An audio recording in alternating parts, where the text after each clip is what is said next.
Hello and welcome back to a new lecture on semantics. This lecture is a continuation of our previous lecture where we discussed hierarchical sense relations. We've already covered the taxonomy and the hyponymy. Now we're going to talk about the lexicalized taxonomies or hierarchies. So in a lexicalized hierarchy or taxonomy, I want you to focus on the word lexicalized.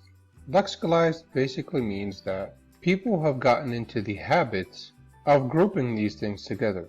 So in essence, they really shouldn't form a hierarchy and they shouldn't form a taxonomy. It's just a habit. So now they're engraved in or grounded into our lexicon. An example, adult versus young. So far this doesn't fit into any of our classifications. Take male and female, horse and pony. That's basically the basic idea behind lexicalized hierarchies or taxonomies.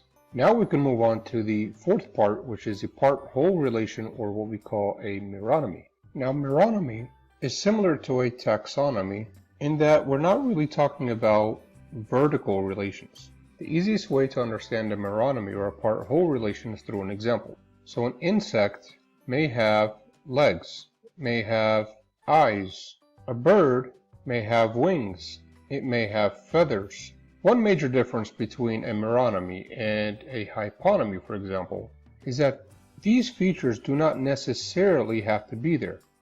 If you notice, I said they may have. Another pretty interesting difference between meronymy and a hyponymy, for example, is a basic difference in how the relations work. So for example, if you recall, in hyponymy, we used to say that a canary is a bird.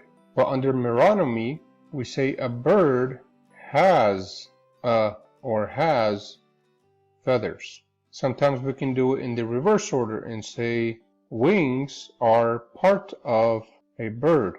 Now we can move on to the fifth type, which is member-collection relations.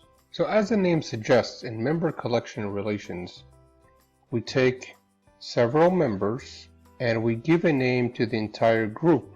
So say for example, you have a bird and another one and another one and another one. We can call this collection of individual members a flock of birds. Likewise, a ship and a ship and a ship. Together, these three members are given the collection name fleet. Sheep and sheep and sheep are also given the collection name herd. The final type of hierarchical sense relation we're going to talk about is the portion-mass relation. Now we can usually see this relation in what we call mass nouns, which are nouns that are there to stand for things that have no unit of measurement. So a liquid usually does not have a unit of measurement. Now what languages do is that they lexicalize a way to measure these mass nouns. So for example, drops of water is one way to do it. So this is the portion and this is the mass. And the interesting thing here is that languages differ in terms of whether these are considered singular or plural. So for example, a collection of musicians is called a band. Now do we say the band is ready, taking the band as singular, or do we say the band are ready, taking the band as plural? It is interesting to see that languages do differ in how they lexicalize these items or portion-mass relations.